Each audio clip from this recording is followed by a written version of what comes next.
So speaking of leaving the state. Oh. So you know how Alan Wake Left his mental state. That too.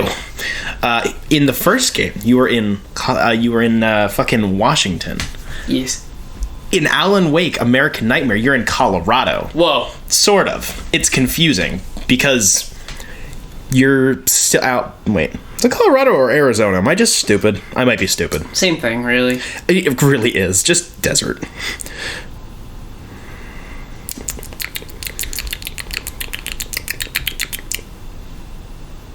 Come on, give me the thing. Yeah, Mickey, if you could edit all this out, please, that'd be great. Why are you using my sex name on air?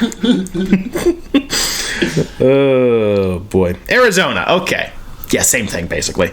So Alan Wake's... It's not Alan Wake American Nightmare, it's Alan Wake's American Nightmare. Ooh, title difference. Because Washington isn't part of America. Dude, if I was gonna... Like, no joke, if I was gonna live anywhere that wasn't New England, Washington is kind of the top of the list. They have similar enough climate, and they have a lot of mountains, and they're also way above sea level. And the highest suicide rate in the country.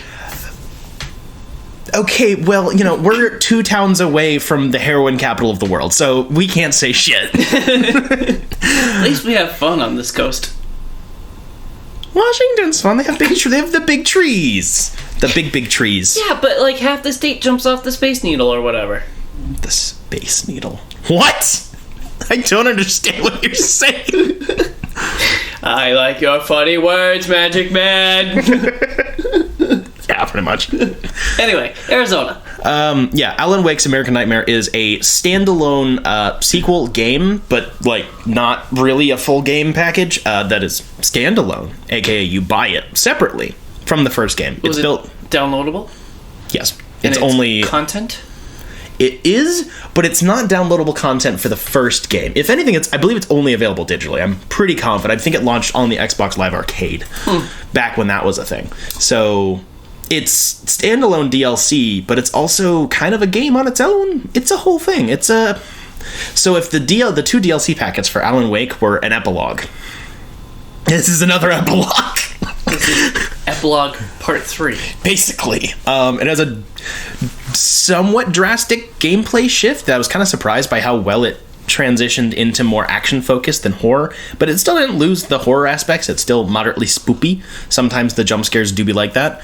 But basically, we pick up with Alan, who is in Arizona, in big quotes, fighting against Mr. Scratch. He's really in the dark place because he never left the dark place.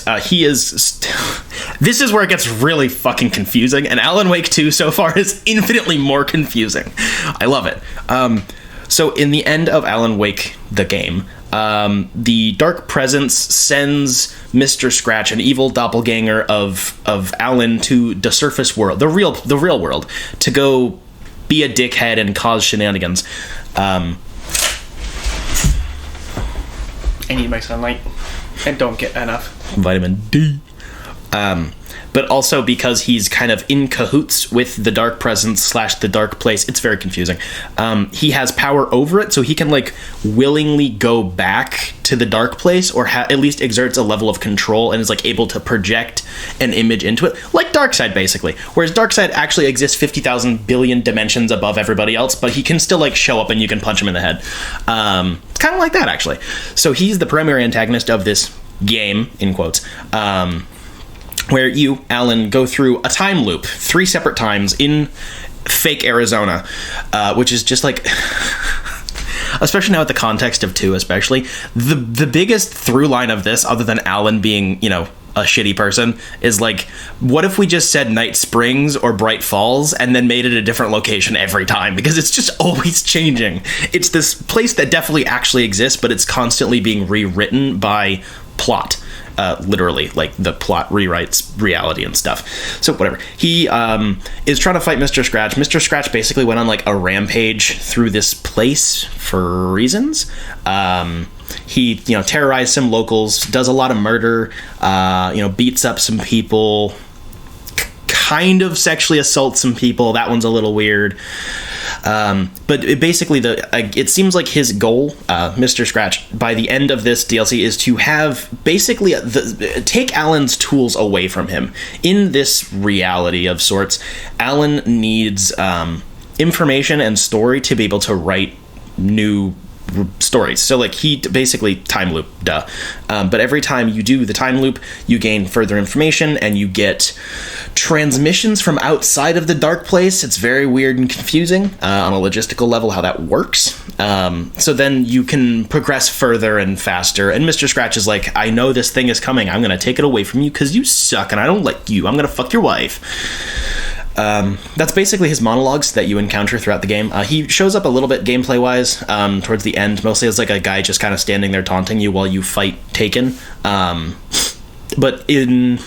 maybe there's 10 of them in total. There's a bunch of like random TVs scattered throughout the world you can just turn on. And this is the cool part. They are live action recorded cutscenes.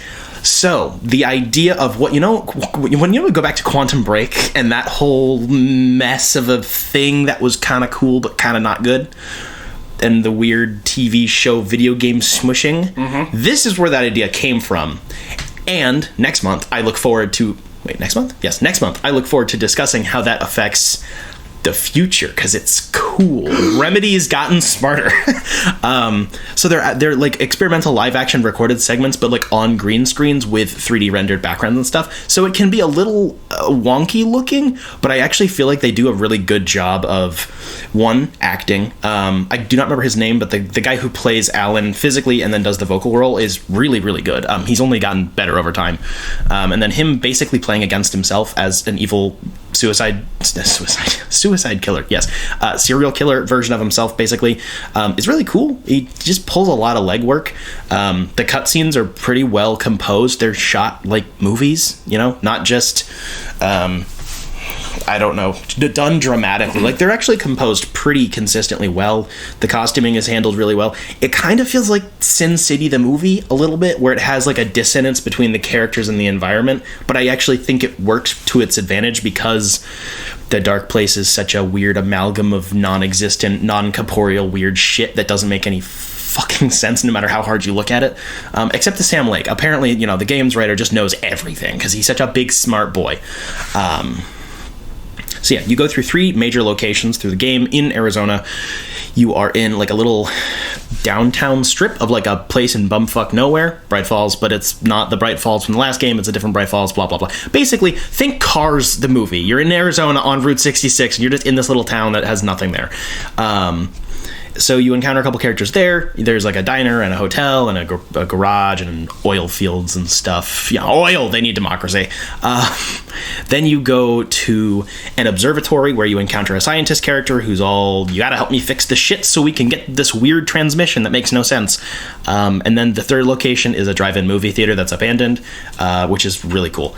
I was really impressed with how much this felt like the first game in a sense, but with a very different tone and some technical details change. But like the amount of... I'm watching it. It looks so good. It's insane, dude. Like, what the fuck? Also, his performance is amazing. Like the freckles and everything. Yeah, like it looks so good. The vocal performance he's giving is fucking nuts. Everyone's like, can we just give this guy like any role now? Like, there's also like a pinkness in the edges of his nose. Yeah, it's so cool.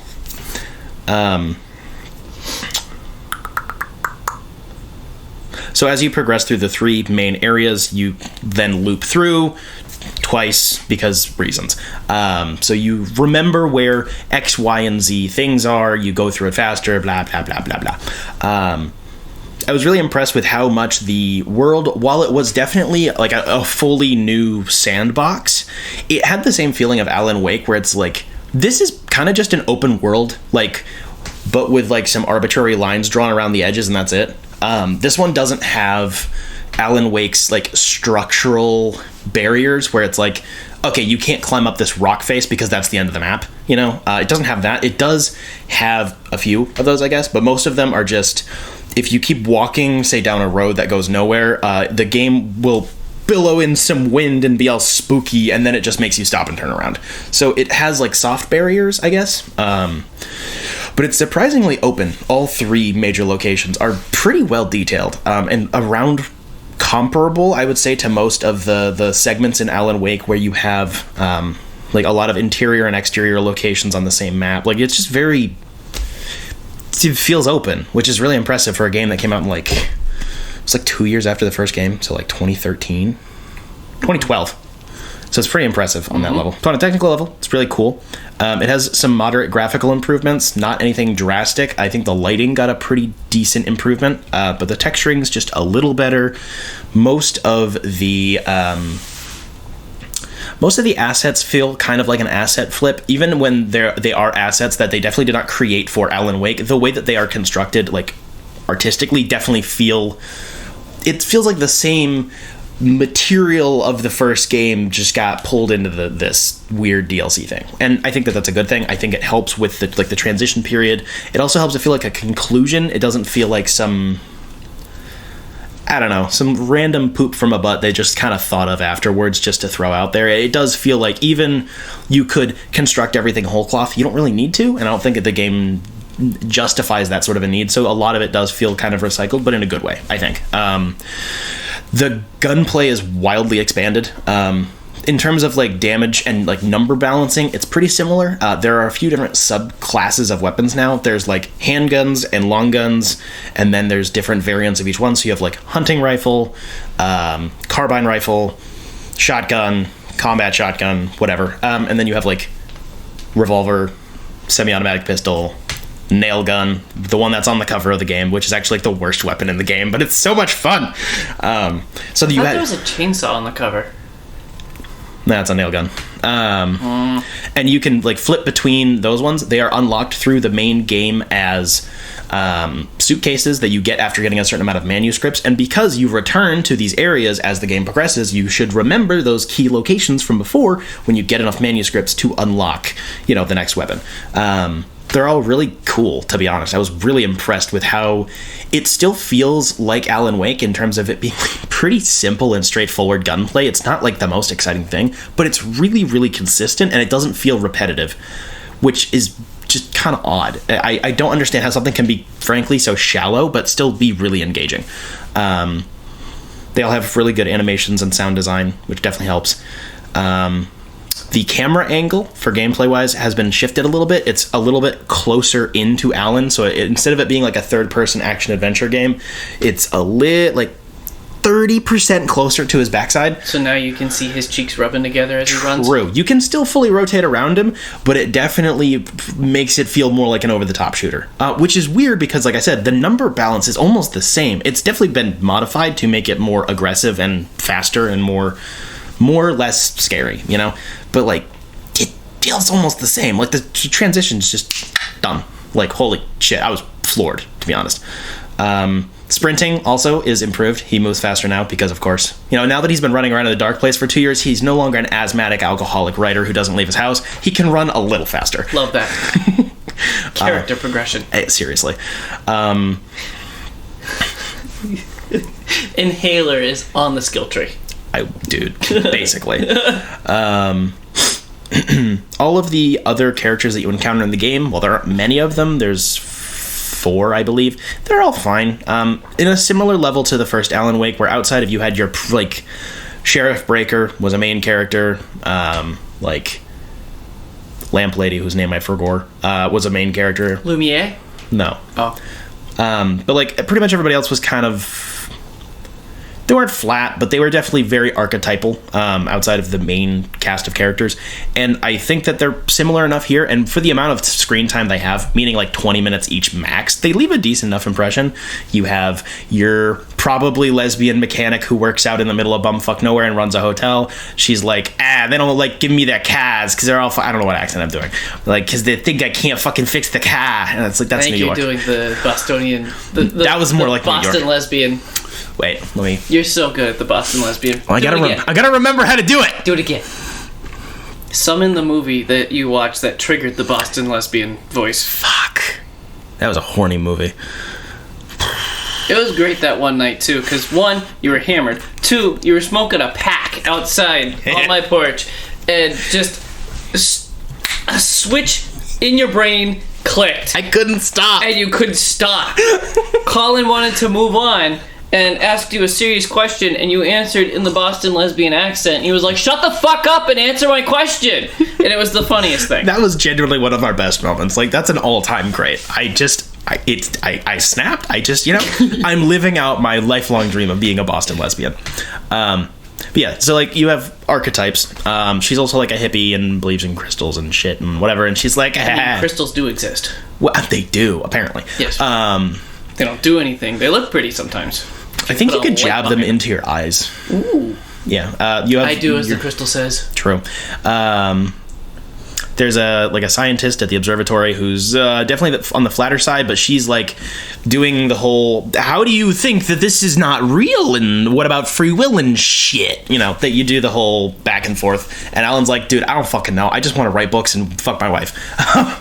And then there's a lady at the drive-in theater who's like the curator, basically. It's like a film festival coming up. And of course, Alan's wife has a film that's going to be at that festival for reasons, because of course, plot and stuff. So they're all fine. They're not the most engaging, but I was definitely impressed for like the total screen time that each of these characters have. Each run through, you might see them for 5 minutes apiece. I remember them pretty well. I don't remember their names.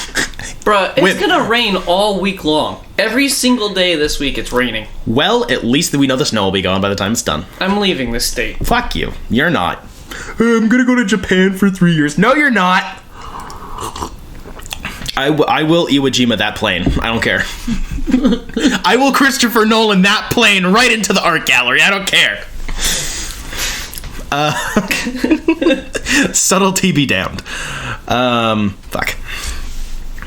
The music is really well handled as well. It's a little bit more upbeat than the first game. It still has its level of moderate spoopiness. It just works. It's not super memorable, but because the framing device of this game is more of an action-adventure shooter with, you gotta get the pew-pew, and Alan's like, I gotta find my wife. It's a little bit more archetypal. So by the end of it, it's a little hammy intentionally, especially in the music department.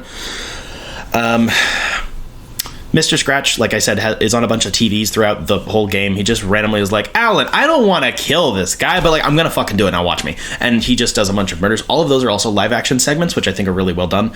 It's mostly just in like one hotel room. He's just like, I just lured a bunch of random people here and I'm gonna like cut their throats open because I am better than you, Alan, because he's his dark bits and shit, really good performance. Very engaging. I found every TV and I would just like sit there and stare at it in game until it was done, instead of being like, oh cool, it's a cutscene, whatever. Like I actually engage with them. It also makes Mr. Scratch more present throughout the game because he doesn't really show up in person until like the last hour or two maybe. So that really helps with that. There are 50 manuscripts or so in this game, which is impressive because the original game has 110-ish. And somehow it doesn't feel repetitive and obnoxious. One, because they're written arguably better, like quality-wise. The voiceover is equally as good. They serve basically the same function in this game of like somewhat in the future, somewhat in the past. You can kind of glean more information from them, it's plot stuff.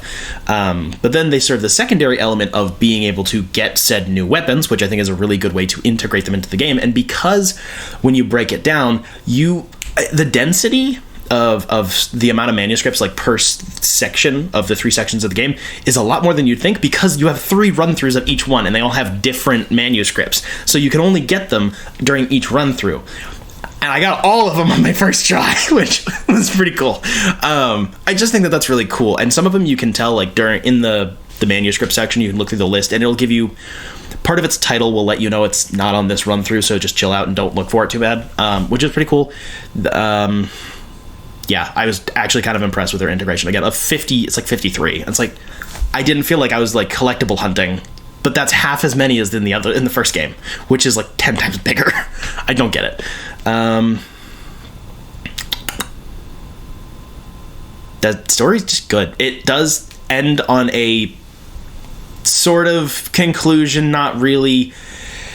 It gets retconned by there being more follow-ups, but also not really. It gives you sort of a fake ending that's like, you can interpret this as an ending if you want. I think Remedy didn't know if they were going to be able to go back to the characters, so they wanted to give them a proper conclusion, other than just, it's not a lake, it's an ocean, oh my god, and just kind of leaving it at that and being like, well, that's a depressing ending. Even by the end of the 2 DLCs, it's still pretty like, oh well, he's fucked. And I mean, if you see in Alan Wake 2, it's been 13 years. He's still fucked. So I just feel like they kind of had a couple of cool ideas in their head that they're like, another DLC would have been weird. So they just made this little standalone nugget. Secondary mode, I guess, is, I don't remember what they call it, but it's basically an arcade mode. There are 10 or so maps. They're just different locations. Some of them are from the game directly. Some of them are like heavily modified map areas. It's like, oh, big graveyard, whatever, that are... It's just horde mode, basically. They're 10-minute long matches. Survive. Whoa! And the easy solution is just don't kill any of the Taken, because they don't spawn in until you start killing them. So, like, it'll spawn 1, and then it'll spawn 2. And I think it changes level to level, but the first level literally only spawns 2, and if you never kill them, you can go through the 10 minutes. There's an achievement for this, of only just flashing them and then running away. So it's 10 minutes of running in circles. So there are easy ways to cheese it, but that also includes all of the weapons from the story/campaign. Saying campaign feels weird.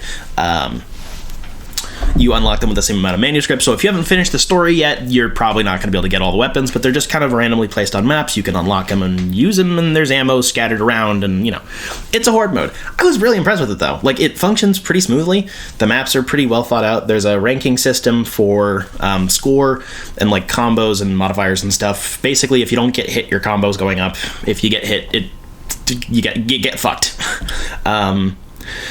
I wouldn't play it forever, but I had a pretty good time. I think I completed about half of the maps for, not dog shit ratings, so maybe an hour or 2, which is decent. It's a decent way to pad out the runtime, and also it makes sense because this is what being in the dark place is like. It's just a time loop, your memory gets wiped, you do another time loop, your memory gets wiped, and that's why Alan Wake is still a scared little bitch, because he doesn't remember anything. And that makes the horde mode make more sense than just having it be there. There's actually a decent justification for it. Pretty cool. So I played, I think about 1 or 2 hours of arcade or whatever the fuck.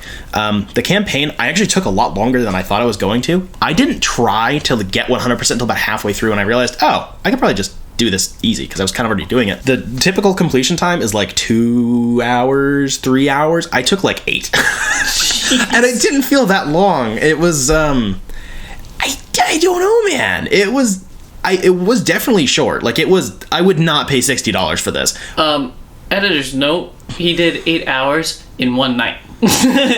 In one sitting. Yeah, I did. Shut up. Shush. Again. It's like the 3rd time. I fucking hate myself. Sorry, I just get interested about things, and I get endorphins for once. Good thing, I guess, with Alan Wake 2 is the game's too big for me to do that. Right. Too complicated. We call it an autistic hyperfocus. Brainworms. Yeah, whatever. But yeah, so like total, I think maybe more like 7 hours. But for 100% completion of the story with a decent amount of deaths and a lot of fucking around, just trying to see what the limits of the map were and, what's around. But not scouring up until the second half to make sure I got all the manuscripts. And then magically I just got all of them because I'm just so fucking good at it. Professional gamer. Dude, it was $10. And to be honest, that's a total of like 10 hours. And I'm going to go back. There's more achievements to get for completing all of the challenge, arcade, survival, whatever the fuck maps for different ratings and stuff. And that's cool. I am annoyed because the achievement list is very small. Like with a lot of Xbox arcade, like Xbox Live arcade titles from the 360 generation, they only have like 200 G points in total, or maybe 400. They're very small. They're the equivalent of a DLC pack. And this one is just small. There's like 4 achievements for completing the game. And the bigger complaint I have with the campaign is there's no difficulty options. It's easy. It's fun as shit, and you will die. Like, you will just fuck shit up. But, like, there aren't difficulty options. I'm sure that would have been a pain in the ass, but there just aren't. I'm not sure why. The arcade mode references, like, nightmare difficulty because there are some maps that are, like, labeled as, like, nightmare mode. So, it's not like they forgot that there's another difficulty, but there's just... It only plays the one way, which is kind of lame. I kind of like that. I like it. I'd rather the balanced experience of, like, no, everybody plays it this way.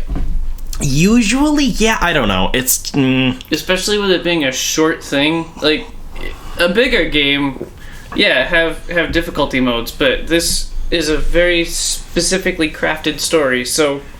I think I might just more be annoyed it was so easy. Like, not because it was, like, painfully stupid or anything. It was just, like, I died, but mostly because I'm stupid. Yeah. I completely forgot to mention there's some new enemy types. They're fine. There's something really exciting there. There's just some kooky... There's a Birdman. All the crows, they just turn into a guy who looks like a bird, and then he fucking jumps at you. There's some weird enemies. They're fine. They're not that exciting. I don't think they're in Alan Wake 2, so that probably tells you about that, but it was nice to spice it up. I paid like 3 cents for this. I think it launched for like $10 or $20 originally, and it's been, I think, at $10 permanently on Xbox Live for a long time now, like 10 years. And then it was on sale for like $250 or something. So for $250, I got like 10 hours worth of game out of it. That's a quarter an hour. That's a fucking steal. That's great. I never get deals like that. So A+. It's not as deep as the first game, but it's also more of a consistent experience. Playing it without the context of the first game is probably a dumb idea. You're stupid. Why? Because you said that you played that one first. I haven't played American Nightmare at all. What? No. What? I've never touched it. You should touch it. Except you can't get it on PlayStation. Hey. Get fucked. It's on PC. Yeah. Banger. Not as, deep of an emotional experience, but, pretty heckin' good.